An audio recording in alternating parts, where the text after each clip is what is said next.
جلو آباری کلا دستی که باید بگیری شب بگیری الان نزدیک کرد بلند شو آری کلا قدش رو بگیره بیای بالا رو به جلو هول به جلو بابای جلو بزن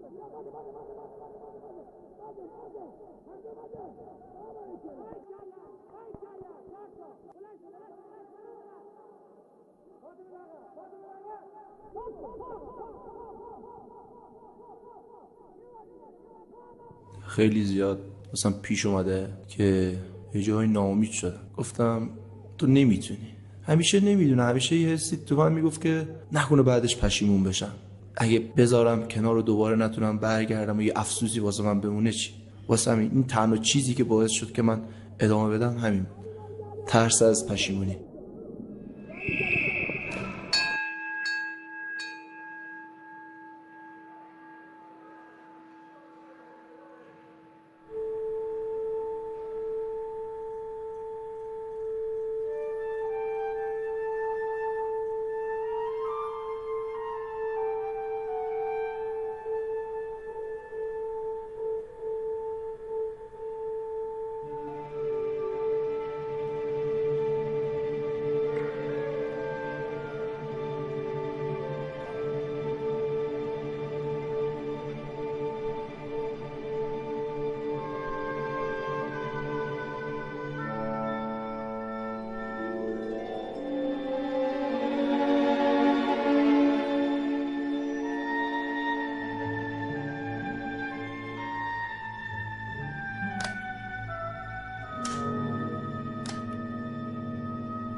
بچه سریعتر. کامران قاسمپور هستم، 25 ساله، کشتیگیر وزن 86 کیلوگرم. کامران قاسمپور، آقای آذرپیرا. بفرمایید روبری هم.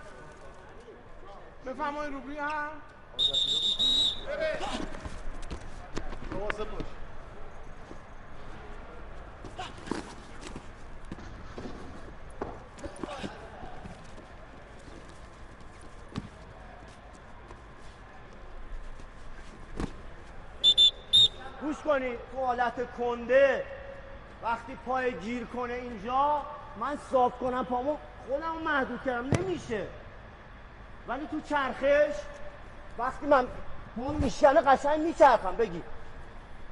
ببین سختشه الان، تا این وقتی راست بشه من محدود میشم، میخورم زن. زانو رو خم کنید تو چرخش ها، پاتون رو صاف نکنید.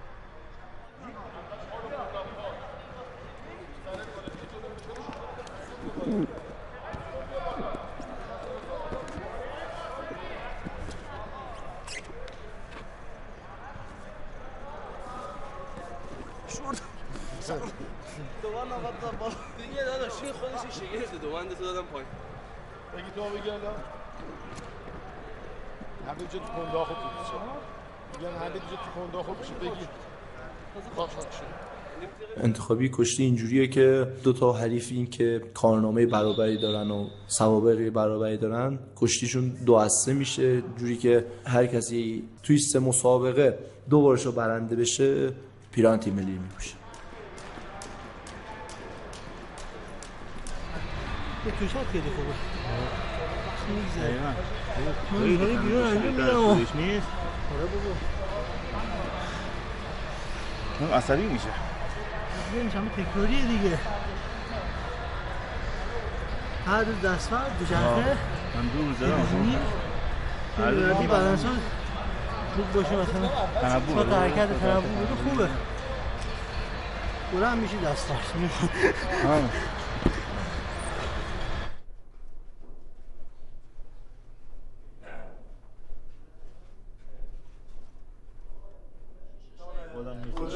همینو ادامه داره این؟ تا ماردی باز میاد؟ آره تا آخر اردو بس فکر کنم تا به آخرین اردو المپیک برسیم همه فکر کنم کف باز زخم تا آخر زده این هوا. توی مسابقات انتخابی توی وزن 92 کیلو کشتی گرفتم، حالا به شرایطی که پیش اومده بود اینجا کشتی گرفتم، خدا شکر اولم شدم. این حالا تو مسابقات پیش رو هر مسابقه هر وزنی که حالا کاد فنیش صلاح بدونه تو هر وزنی از من خود صحبت کنه من انجام وظیفه میکنم. با شرایط وزنی که دارم نمیتونم به وزن 97 کیلو واسه مسابقه انتخابی برم، چون واقعا هم شرایط وزنی سنگینه، هم من کشتیگیر نیستم میگم 90 وزن عادی من کشتی واسه المپیک شانسم که 86 کیلو بعد امتحان کنم و واسه سمت میشه. نه حالا میگم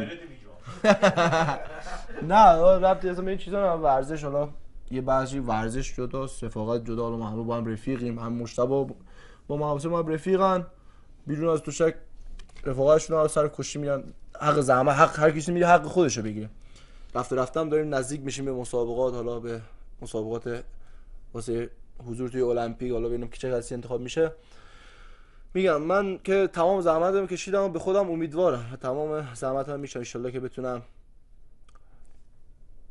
ملی پوش این واسه توی المپیک بشم. میگم حالا فرقی نمیکنه، حالا اگه منم نشدم حسن آقا شد ان شاءالله بتونه با خوش رنگ ترین مدال برگرده هر کسی. حالا تو هر وزنی هر کسی که ماشاءالله تیم ملی میشه خیلی سالای پردردی رو گذرونده، میدونین بستگی به هم 2 روز 3 روز مسابقه نیست که به روسک و همه میبینن و به چه نیست. مسلما این ورزشکاری که تو به المپیک رسید 10 سال 15 سال از عمر جوونیشو گذاشته، بس هر کسی که میره مدال میگیره بس حقشو میگیره، حق واقعیشو میگیره.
یه کشتی ها امروز بود که بچه ها کنده اگه داده رو های ترکیه بود چه گوشی امروز بود؟ بسا چه گوشی امروز بود؟ بسا ببینم بسا وایسا کار دارم پسر مثل قبلا تو اتاق بودیم جایی پیتر بشم راش هیچ کار بودی؟ کار دارم گوشی شب زدی؟ برون نمیریم بیرون دو کنیم؟ دو بوری دیگه ایسی برم بیام الان فردا برم دیگه روز ما من باشگاه باز فردا که نیستم این دفعه اومدم میریم بودی من خب بیام دیگه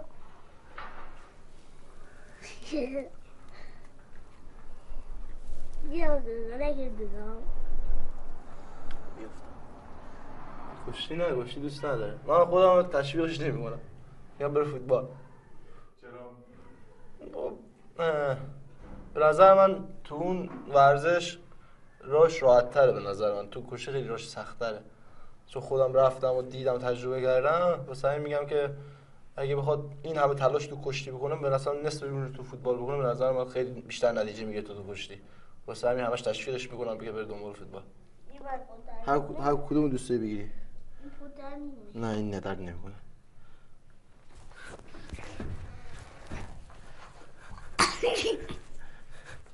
بزن دیگه. این دوشه کشت.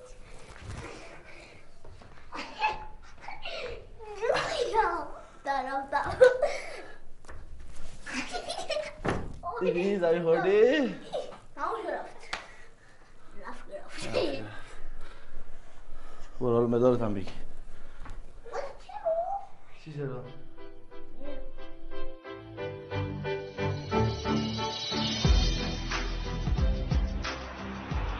آقا غلام، باز یه نقدی میشه به عملکرد شما یا تصمیمات شما. میگن چرا توی انتخابی‌ها رسما اعلام نمی‌کنید کشتی 2 از 3 یا تک کشتیه؟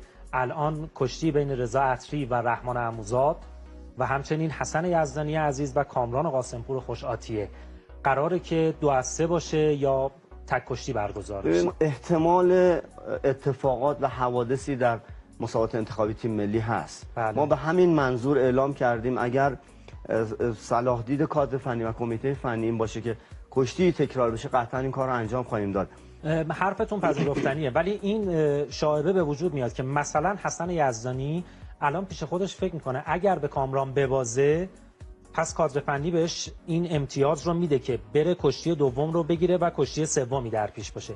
اما کامران پیش خودش فکر میکنه که اگر کشتی اول رو ببازه دیگه کار تمامه. یعنی این صحبتی که شما کردین اگر کامران انتخابی روز سه‌شنبه رو ببازه دیگه دلیلی نداره شما مجددا جلوی حسن یزدانی قرارش بدید. شما اگه به جای بنده و کادر فنی بودید، حسن یزدانی با این پیشینه و این افتخارات اگر از صد حریفش بگذره آیا نیاز به تکرار کشتی هست؟ دست منو بگیر حالم جهنم.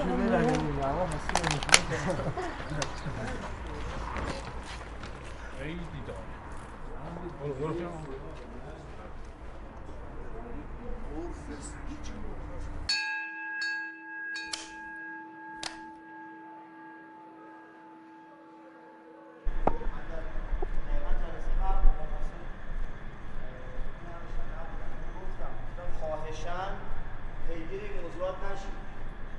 لطفاً سرتون به کار خودتون باشید. تمرینتون رو بکنید و هر جایی قرار شد برید با همه وجودتون رو دوشک کشتی بکنید. کار شما اینه.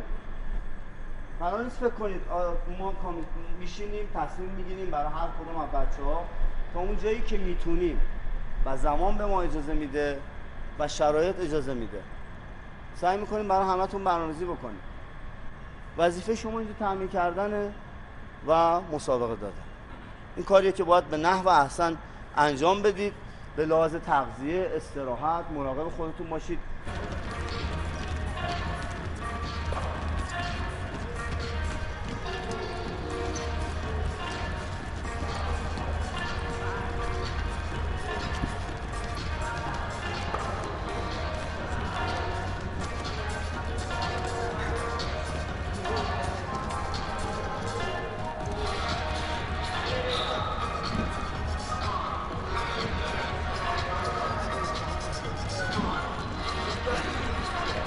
کشتی سخت کوشی خودشو میخواد، تمرین خودشو میخواد. همه کشتیگیرا شاید یه جور تمرین کنن توی اردو. یکی میره نتیجه عالی میگیره، یک نتیجه متوسط میگیره، یکی هم نتیجه اصلا نمیگیره. چی میشه که هممون یکسان تمرین میکنیم ولی یکی نتیجه بهتری میگیره و یکی نتیجه ضعیفی میگیره.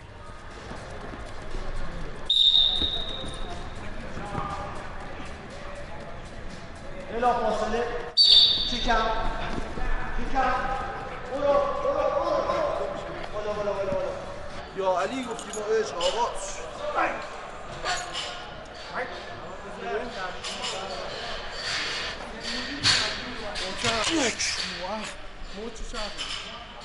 چرخ نمیگیره. محکم برو زیر وزنه، برو زیر وزنه، برو زیر وزنه. بیا تمام. حتی دیگه. محکم.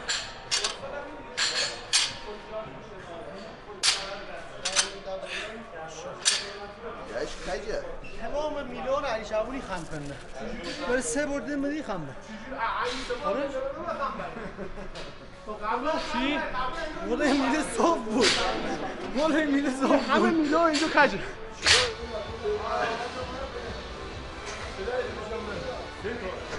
خودت ماشاءالله خودت. عجله. ماشاءالله عالیه. داغون شدم. یه گولی به سینه یه چیزی. فشار میده بابا. این خودش میمیسه بعد داره. سینه بده باد بده من. سنگی تو ثبوت بود که. بابا دهن. موسی راد زده بود. بابا داره خودم رفتم. من حوض هوا داشته باشم. نه من هر دو رو خودم رفتم. علی.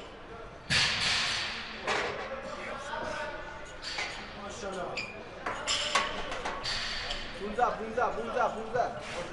در بیرون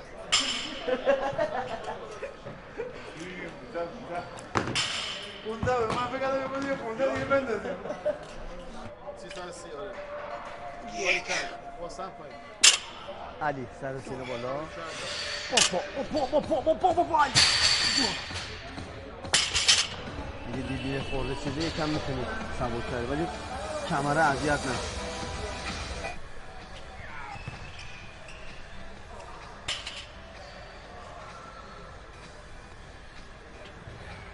خوبه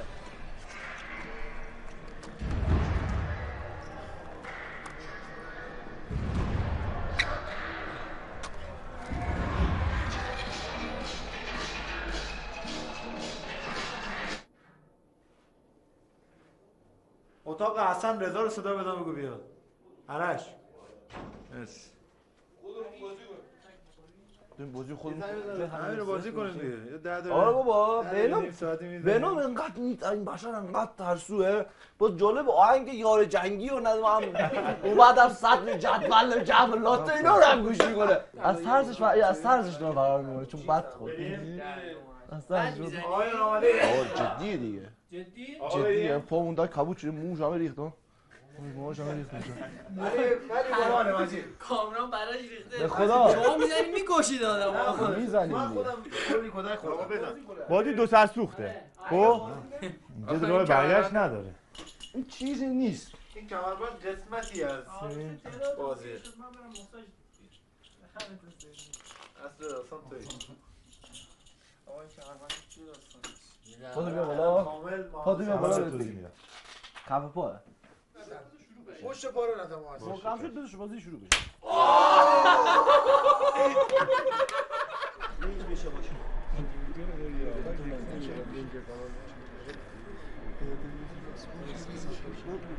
اگر من به شما عرض بکنم که حدود 50% از عملکردتون به خواب شبتون ارتباط داره مبالغه نکردم فرق بین نفر اول المپیک طلای المپیک و مقام 8م المپیک 1% دوستان وقتی 1% اینقدر مهمه شما چجوری میخواید 40-50% صرف نظر کنید شما باید یه جوری تنظیم کنید که اگه مثلا 7 صبح از خواب بیدار میشی حداقل 8 ساعت قبلش خوابیده باشی عرض کردم حداقل یعنی اگه 9 ساعت شد چه بهتر شما تمرین داری میکنید تنظیم همه دستگاهات به هم میریزه همه دستگاه تنظیمش به هم میره قلب دستگاه تنفس گردش خون عضلات اسکلت سیستم عصبی همه به هم میریزه یک چیز در هم بر همی میشه بدن تلاش میکنه همه رو برسونه به حالت تعادل ساعت 10:30 شب برو رخت خواب دیگه 11 برید تو خواب عمیق یه وقتا یه جمله تمام مسیر شما رو عوض میکنه فقط یه جمله مربی اون وسط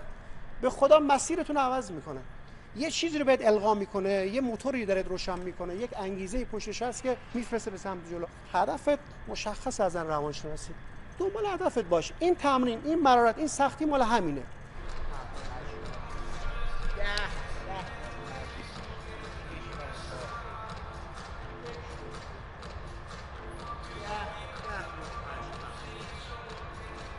یک بکشه پاره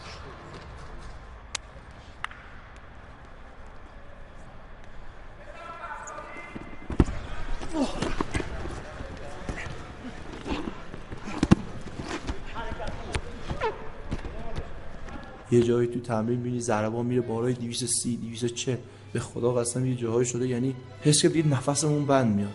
اونجا میگی این زجر، اگه این زجر رو پیش خودت میگی من این زجر رو دارم میکشم، یه وقتایی به خدا میگی خدایا چرا اینقدر فشار میشه، یعنی نتیجه میگیرم. خیلی کلنجارهای متفاوتی داره. به نظر من کشتی‌ها دنیای خاص خودشون دارن. موقعی که بد تمرین میکنن، موقعی که خوب تمرین میکنن، موقعی که تو فشارن، همشون سعی میکنن با خودشون، درون خودشون با خودشون صحبت میکنن. هر کسی هم یه جوری به قول معروف خودش آروم میکنه و با خودش صحبت میکنه. دنیای شیرینیه، دنیای خاصیه که اگه 10 سال 20 سال هم از دوره قهرمانی بگذره دل واسه اون روزا تنگ میشه.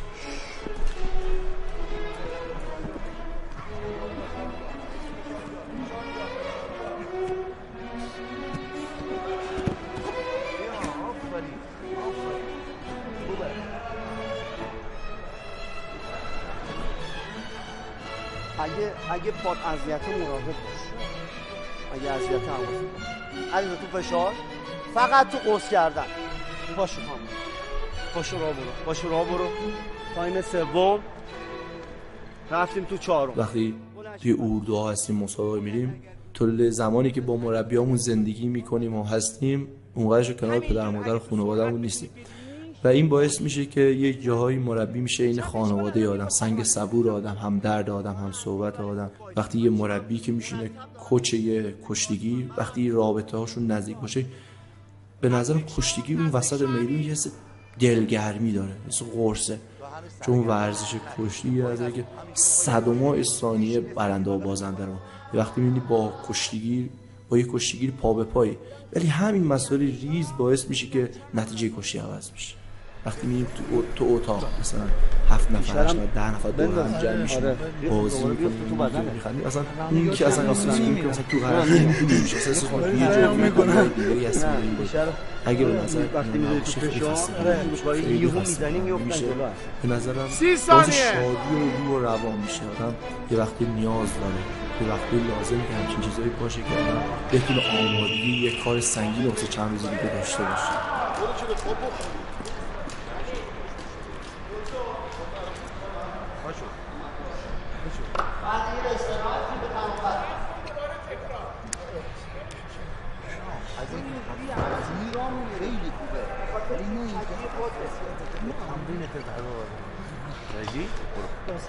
اولی رو باید دومی هم تو بورم تخص بیان دوباره باز بگیر. خود یه لحظه جامپا خالی بیه.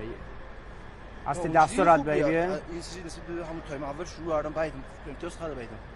تایم آخر اشکال اتفاقا اون امتیاز مفتا تو مسابقه انجام نام. که خیال راحت باشه انجام نام. خسته باید بیای فکر نکنم تو خسته میره باید. همون تو تجربه بونه که در همه حالات در لحظات آخر اون مواظب حریف باشه.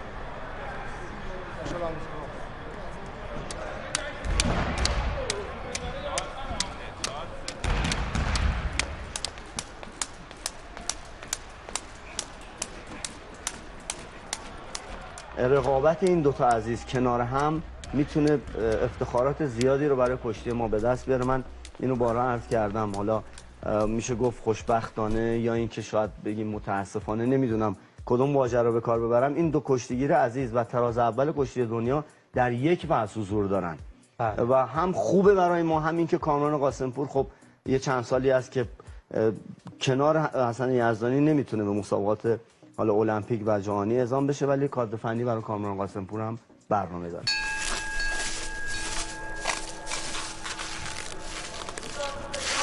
برای آسیب دیدگی‌هاشون دیگه، آسیب دیدگی‌هاشون. ولی بعد تمرین کشتی اکثر بچه‌ها آسیب دیدگی دارن. خب حالا خب هر 2 ساعت یه بار میذارن دیگه حدود 20 دقیقه. حالا بسته به خودشون داره دیگه، توانشون چقدر پیام ببرن.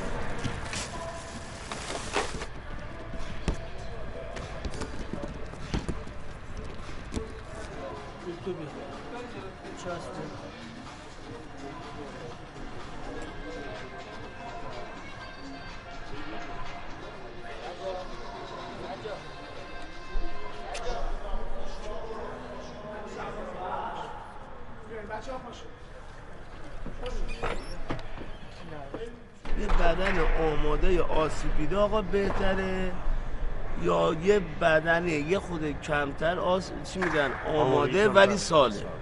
به نظر من فشار نباید بیاری، بذار خوب بشه. برو با آقا محمدی اینو چیز بکن، تو پا ورم داره.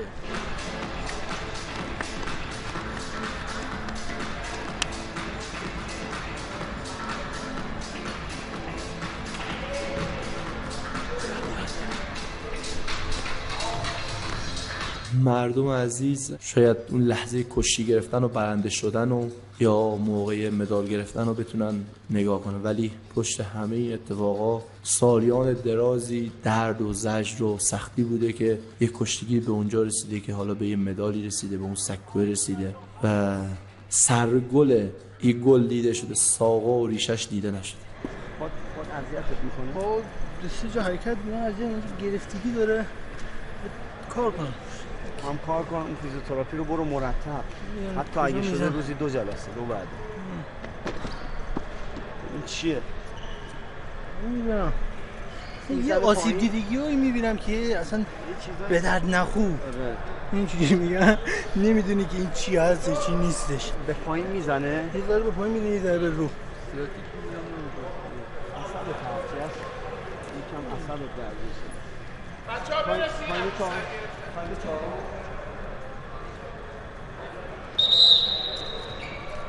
بچه ها دقت کنید.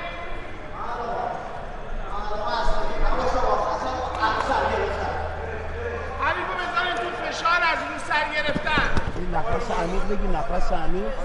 دکتر بگی ها. اونا پشت هست. نفس عمیق، نفس چندش رفته برگشته بلنش فوت کن، بینم فوت کن، دستی تو محکم فوت کن. درد داری؟ اب نداره برگشتی. تیر نداره، درست دکتر صدا نمیده، تیر نداره. دست برده، دست برده، دست برده. بیا چیزی نشد. اب نداره، اب نداره. 30-40 ثانیه رو کار کنی، 30-40 ثانیه رو کار کنی. بیا بزن، بیا اب نداره، 30-40 ثانیه رو کار کنی. یالا ادامه بدید. عزیز من چه شگردی، پات میزنی بیرون. پات میزنی بیرون دیگه در نیاری. خود که میبینی درش بیاری این رگه پادر شده آقا، رگه رو بسوزن. به نظر من کشتیگی یه کسی که شمشیر دستش نیست، وسط داره ولی میجنگه. کشتی اسمش روش کشتی. یه جنگنده رو وقتی دور میکنن خونه نشین میشه، پشت گود میشینه، اونایی که دارن وسط میجنگن اصلا یه حس غمگینی بشه، میگه من الان جای من اون وسط و سالم بودم، رو پا بودم، اون وسط میجنگیدم. دوران خیلی بدیه آسیب دیدگی.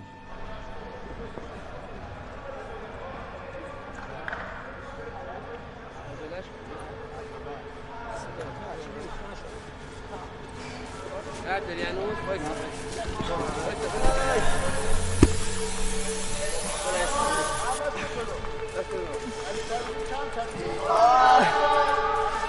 آرش نبینم ببینم چیه آرش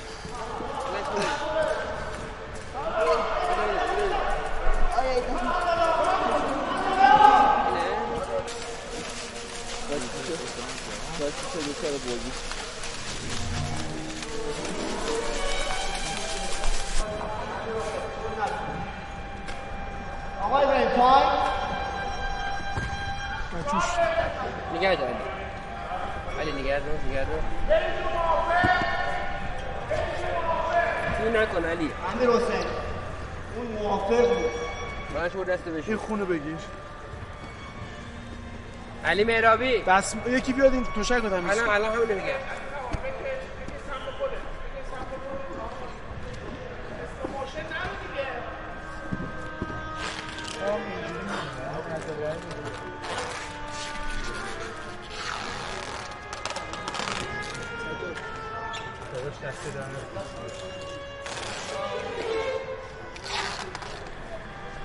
کشتی خیلی آسیب دیدگاه‌های زیادی داره و شاید یک جایی واقعا واسه ادامه زندگی سخت کنه شرایط واسه یه ورزشکار و اینکه با تمام این سختی‌ها یا زجرایی که داره، اونی که بخواد به خواستش برسه تمام این چیزا رو به جون می‌خره. ان شاءالله سعی می‌کنم یکی از این ستایی که مونده رو پر کنم. به امید تمام زحمت هم میکشم، تمام وجود هم میذارم که بتونم یه علامت سوالا رو پر کنم.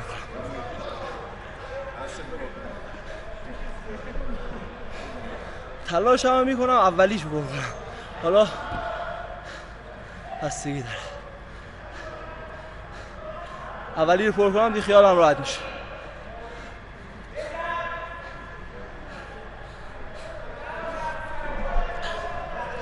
اینو پر کنم دیگه میگه یه باری از رو دوش آدم گرفته میشه دیگه، سبک به سبک میشه.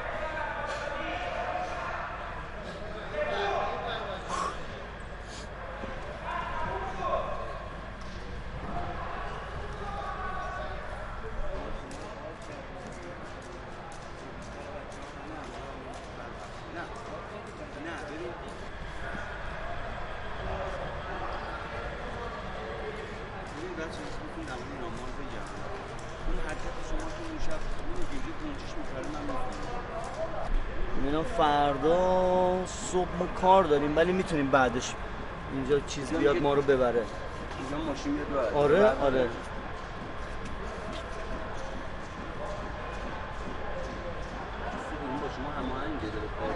حسن؟ نه بعد تناب 20 دقیقه تناب زدن داریم. بعد از آره بابا اصلا. دکتر جان این حسن یزدانی ما یه ذره فکر کنم سیاتیکش درگیر شده. فردا با غلام محمدی میخوام یه سر حسن یزدانی این سیاتیکش درگیر باستنش رو اذیت میکنه. فردا هلوش ظهر هستی با غلام بیان دیگه؟ بعد ببین چیه به خود من بگو دکتر. فردا هلوش ظهر میان پیشت. یا علی مدد، یا علی خداحافظ.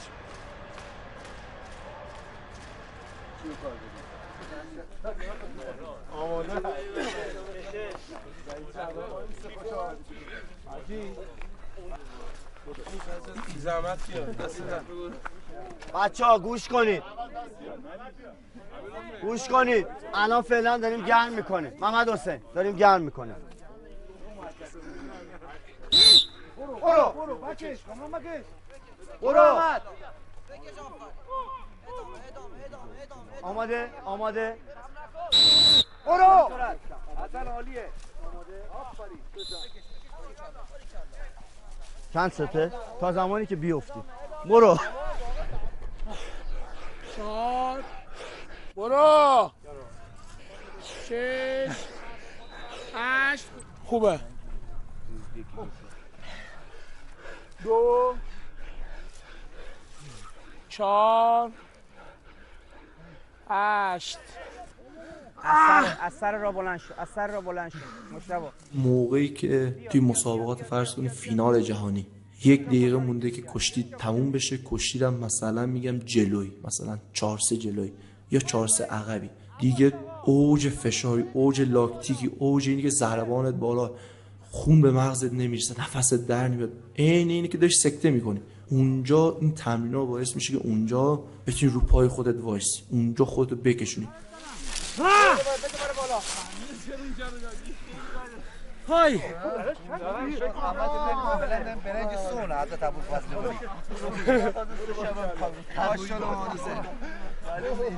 نمیکشه دیگه. به نقطه‌ای میرسی که باید توی نقطه‌ای که داری به قول معروف مرگ رو با چشات میبینی وایسی، رو پاد وایسی، از خودت دفاع کنی. اون تمرین‌ها رو میکنیم که اگه توی مسابقه این شرایط واسمون پیش اومد تسلیم نشیم، وا ندیم کشتی رو، بتونی بکشونی خود اون نتیجه رو حفظ کنی یا نتیجه رو عوض کنی. علی شعبانی امیر حسین پاشو ماشاءالله. بیا رضا تا آخر. رضا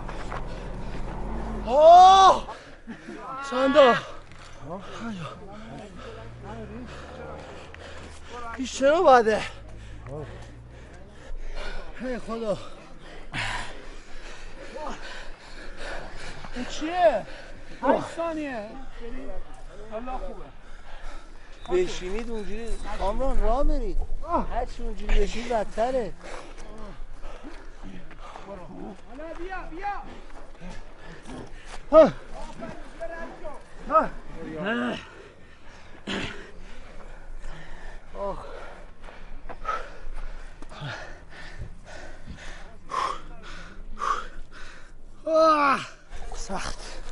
سخت حاضری 1000 بار بمیری این تمرینات رو انجام ندی. داغون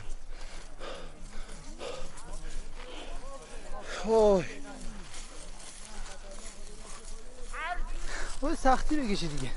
خیلی باید تو المپیک 20 بار فقط همین انجام بدی. حالا تمرینای دیگه بماند.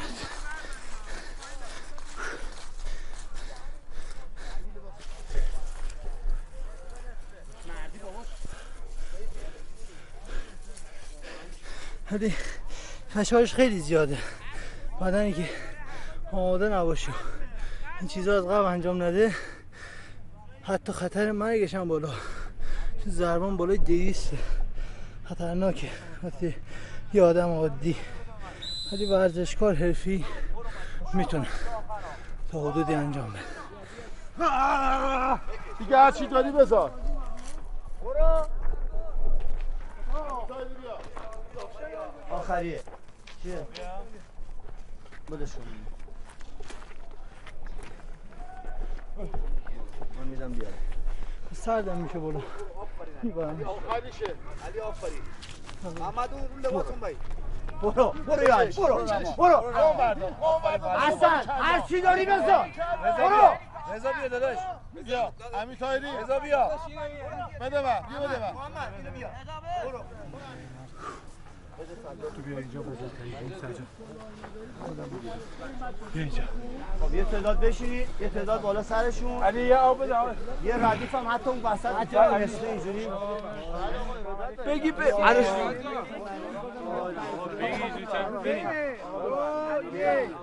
بگیر دیگه. 1 2 3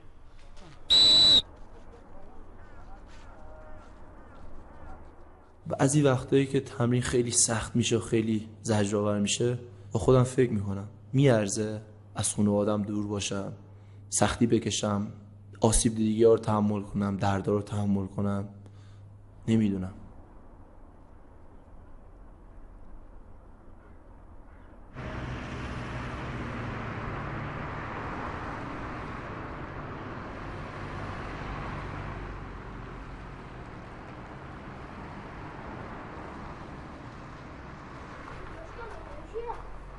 ها؟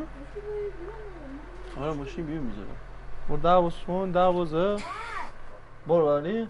اصلا با هم دیگه که میداده اصلا من سنگین با هم دیگه میداده دیگه. خب دیگه اصلا اومدم بیام کمک.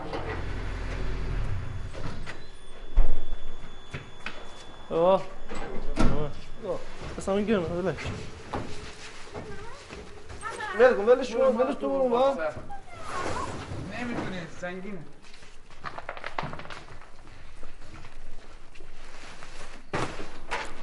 همون مولتو دیگه مولتیه. چی؟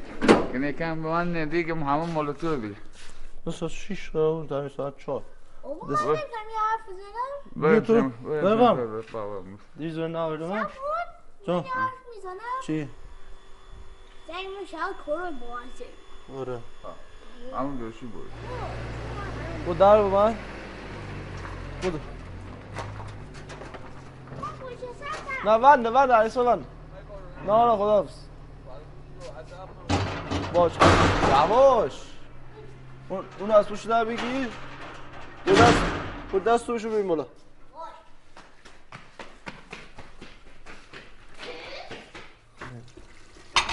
کامران بله بنجه بله لباسا رو برشستم همه آماده کردم دیگه کیف و اینا رو همه بشون اینجا اون لباسایی که بیاردم برشستم دیروز همه رو برشستم کولر نشستم کلید لباسا دایه چند لباس لباسا دایه برشستم تا کفش کشتی اون هفته بیایم همه رو برشستم دیگه تا اگه پتقال اینا خیلی باشه کسی باید واسه اینا خیلی که باشه لباسا بهش دیگه نه تمیز میشه باشه سیب بخور نه دیگه آره همه ردیف آوردیم یک سو دیگه همون تمرین دیگه یک سو دیگه علی اصغر لباسم باید من نام علی اصغر هم باوری نه هم باوری وامره ولی دیگه زور ناورده ادروس باطقی آره دیگه نه هم بروی ده یومت کرده که حتما دوشی با مربر باوری وامره ابشو با کاری بیاره بارنار بیاره اینجا بارناره برو بتونی بیاره بارنار بیاره بارو تربینه قبل میگن دیگه دل تا بی اجازه چی نه بارو تلش تو تربینه اصلا گوگل سکته درگن نگاه کاش اینو رو نه آره علی سایکی بارنو بیوش دست بوس کنه ولن جا عادت داره نه علی سایکی علی اصغر بینه گوش جول بینه علی اصغر بینه قد خنده دست بوس زندگی مامان بله جان بگم چرا حوصله‌اش ندارم چرا حوصله‌اش نداری از کن میگم خستی خب دوما این خیلی گریه میکنه خود داشتی ببین از تهران این داشتی نمیشناسه چون تهران اردوه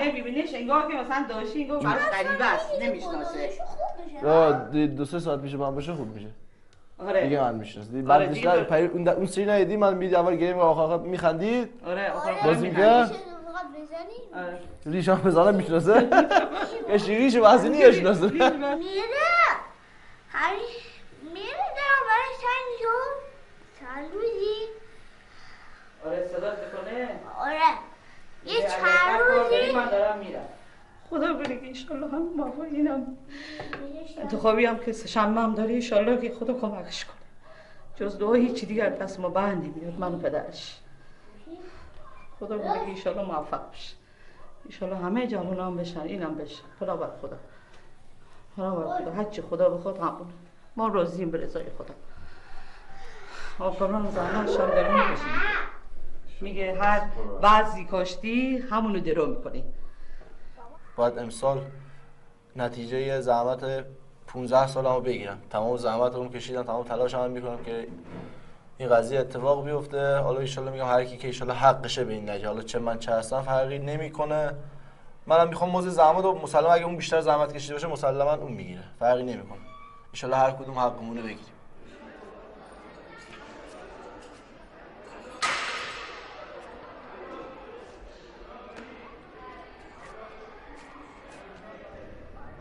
این کامران کوچولوه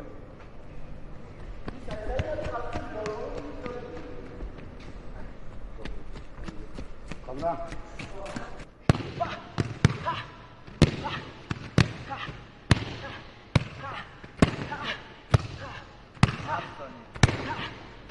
دو آفایی حرکت حرکت ایتیم با سینه حرکت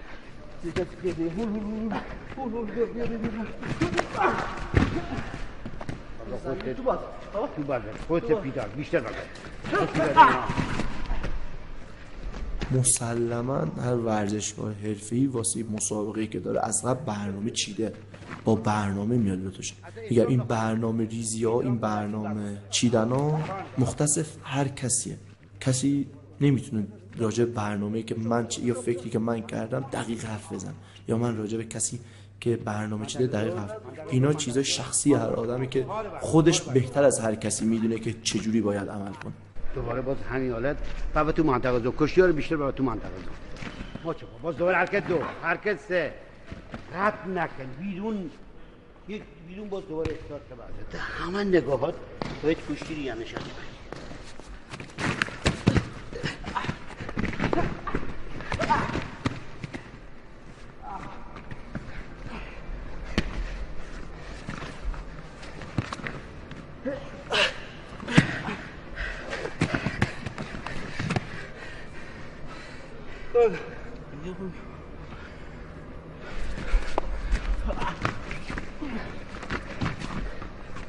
در بیام نه بلو در استاد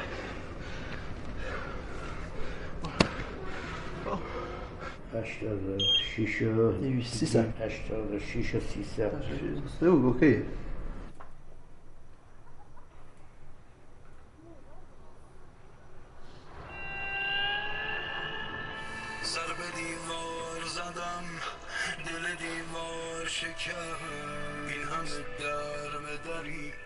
یه وقتایی هست توی کشتی شاید توی سالن 10,000 تا تماشاچی باشه مربی باشه تو واقعا اصلا صدای اون تماشاچی‌ها رو نمیشنوی، یه صدای مبهمیه. فقط این آدمایی که ناشنوا هستن، این نقطه واسه همه کشتیگیرا پیش اومده و پیش میاد. به نظرم اونجا تنها ترین آدم رو زمین میشی. نه اون 10,000 نفر میتونن بیان کمکت کنن، نه اون مربی میتونه بیاد واسه، نه حرفاشو میتونه کمکت کنه. اونجا تویی و خدای تو.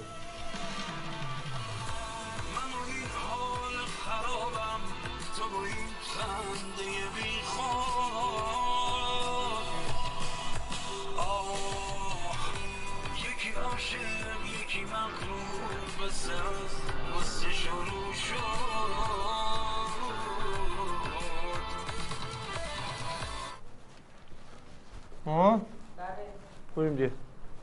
قرآن بیا. صاحب قرآن اگه امام زمان اگه نگه ایشالله موفق بایی. خدا که پشت بنا بایی.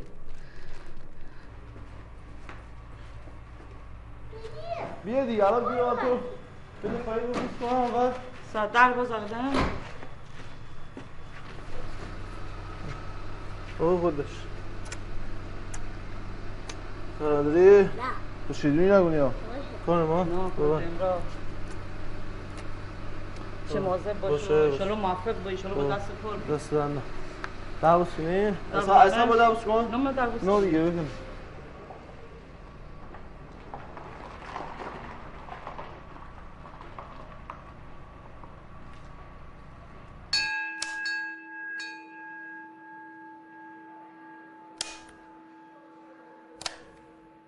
وزن 86 کیلو، یه رقابت جذاب و دیدنی.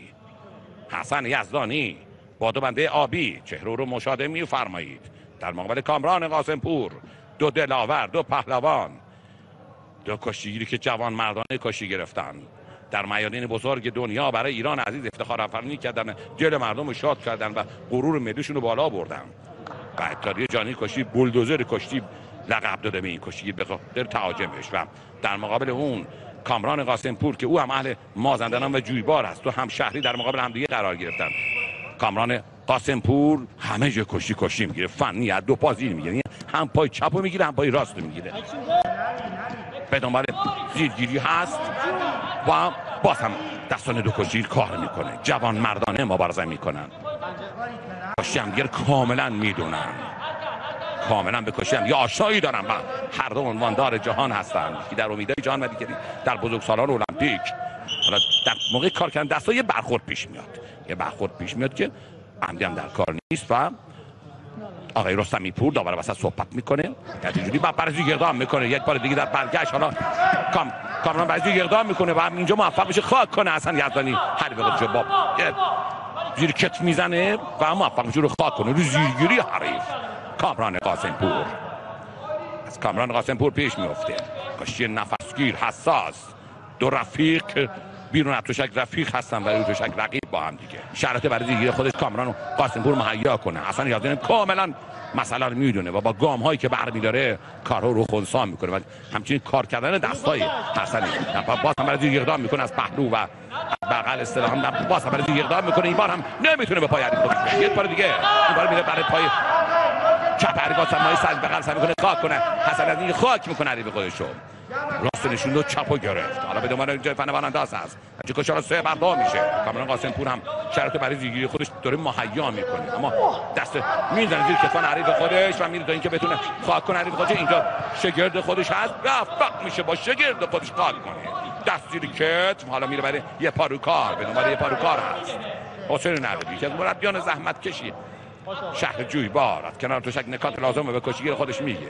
از جای خودشون بلند میشه. صبح اول کشتی اول واقعا سخت و دشوار هست.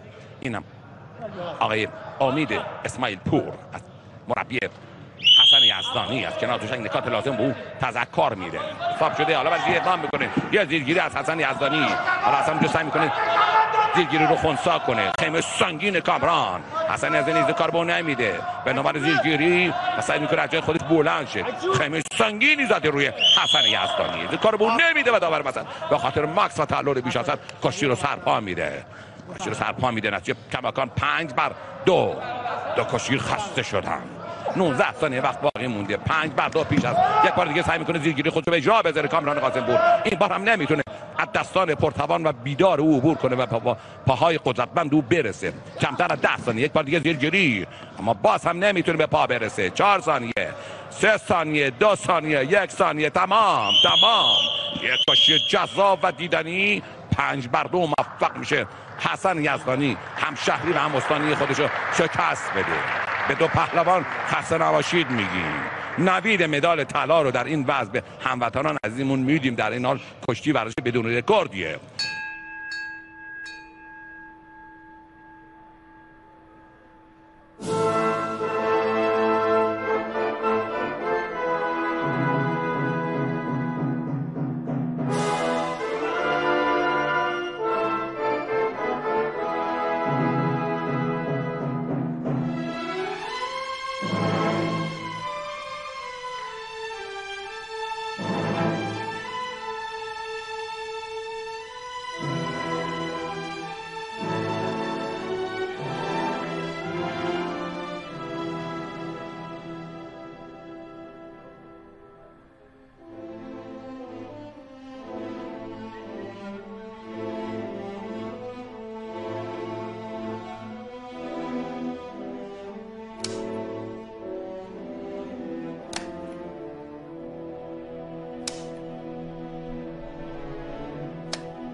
این برگام عمرشون تمام شد. خوش شد.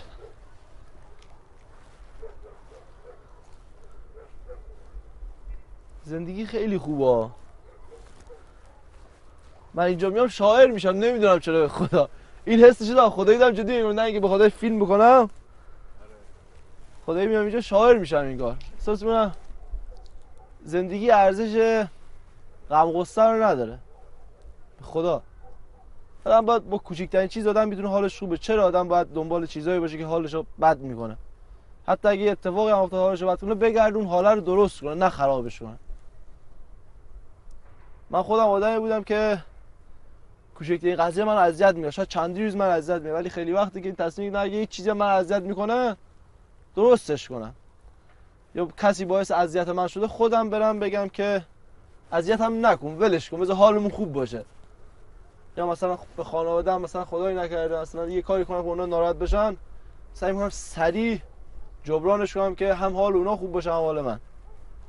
معلوم نیست فردا چه اتفاقی واسمون میفته، در آینده چی میشیم. پس هر روزی که هستیم باید خوب زندگی کنیم، مثلا شاد زندگی کنیم. غم غصه آدمو پیر میکنه. من به خدا خیلی اعتقاد دارم. فقط نگاه خدا از ما گرفته نشه، مهر خدا، لطف خدا شامل حال ما بشه، بعد خدا هم خودمون.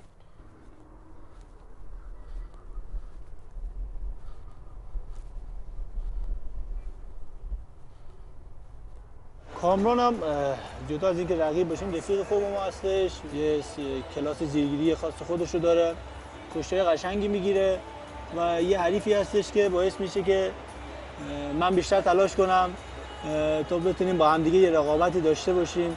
واسه هر دو تامون به نظر من خوب هستش. دو تا رقیب خوب تو یه وضع باعث میشه که همدیگه رو تو تمرینات بکشونی، حالا با ما آمادگی لازم برسونی که هر چی به مسابقه نزدیکتر میشه که بخوایم با هم دیگه رو در رو بشیم، معمولا سعی میکنیم که بهترین چیزها رو به نمایش بذاریم و این باعث میشه که هر دوتا خودمون بکشیم بالا دیگه.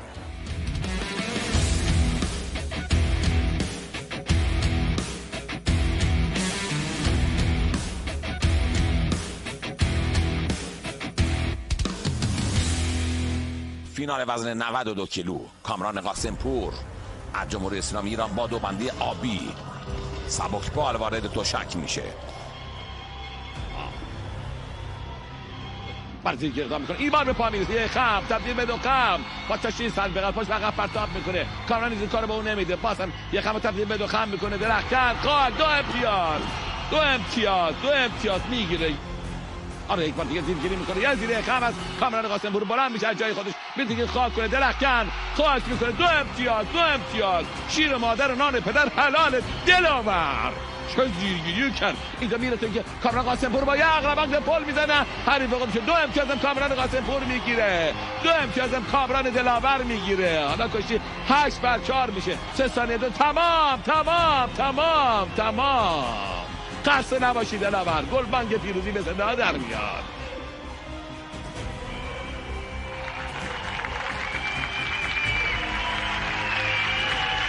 Ladies and gentlemen, the 2021 World Medalist in Men's Freestyle at 92 kilos.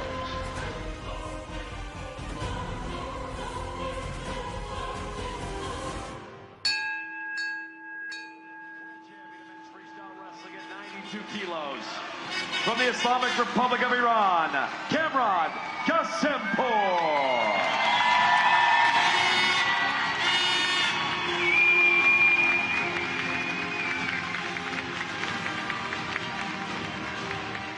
اونجایی که کشتی رو بردم یه چند 10-20 ثانیه دراز کشید اونجا احساس می‌کنم این چند سال واسه من عین یه فیلم اومد گذشت گفتم کمه این مداله کمه باید بیشتر بشه اونجا فهمیدم که این کامرانه باید سخت‌تر از قبل باشه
یک جایی میرسی که دیگه ذهن سوالا واسه عوض میشه میگی که من تازه بهش رسیدم باید ادامهش بدم باید تا تهش رو برم